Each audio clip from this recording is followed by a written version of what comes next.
triompher du mépris et de l'injustice. Kofi grandit et avec chaque année, il devint un jeune homme brillant et déterminé. Sa discipline et sa passion pour le savoir le menèrent à exceller dans toutes ses matières. À 18 ans, il fut accepté dans une université prestigieuse grâce à une bourse complète, ce qui lui permit de poursuivre ses études sans être limité par l'argent. Chaque cours, chaque examen, chaque projet renforçait sa détermination à réussir, non seulement pour lui, mais pour sa mère qui avait sacrifié tant de choses pour lui. De son côté, Amina termina ses études secondaires et même universitaires, mais sans réelle maîtrise des connaissances. Sa réussite était superficielle, construite sur les privilèges et les arrangements financiers de sa mère. Elle n'avait pas la profondeur intellectuelle ni la discipline de Kofi. Malgré son apparence de succès, elle commença à ressentir un vide, une insatisfaction qu'aucune richesse ne pouvait combler. Kofi, quant à lui, poursuivit son rêve de devenir médecin.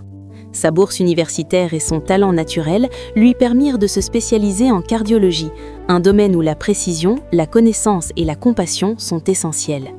Les années d'efforts, de sacrifices et de détermination commencèrent enfin à porter leurs fruits. Kofi devint reconnu dans la ville comme un cardiologue talentueux et intègre, un symbole de réussite né du courage et de la persévérance. Pendant ce temps, la vie continuait pour Rita et Amina, mais la façade de perfection commençait à se fissurer. Rita, toujours fière et inflexible, commença à ressentir une fatigue intense. Au début, elle pensait que c'était simplement le stress du travail ou peut-être une mauvaise nuit, mais bientôt, ses douleurs devinrent insupportables. Elle peinait à respirer, son cœur battait irrégulièrement et même ses luxueuses routines ne suffisaient plus à masquer son mal. Les médecins de la ville se succédèrent, mais tous étaient d'accord sur une chose, son état était critique. Son cœur fragile, malgré sa fortune et son apparente santé, nécessitait une intervention délicate et experte. La nouvelle se répandit rapidement, seule une personne dans la ville pouvait la sauver. Et cette personne n'était autre que Kofi, le garçon pauvre qu'elle avait humilié des années auparavant. Lorsque l'invitation arriva à Kofi, il fut d'abord stupéfait. Il se souvenait parfaitement des humiliations, des mots méprisants, des rires cruels.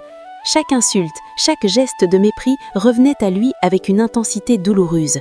Son cœur se serra à l'idée de soigner celle qui jadis blessait sa famille. Amina, voyant le dilemme de son fils, posa une main sur son épaule. « Kofi, je sais que c'est difficile, mais regarde au-delà de ce qu'elle t'a fait. La vraie force, c'est la compassion. Si tu peux l'aider, tu feras ce que personne d'autre ne peut faire. » Malgré ces paroles, Kofi hésita. La colère bouillonnait en lui,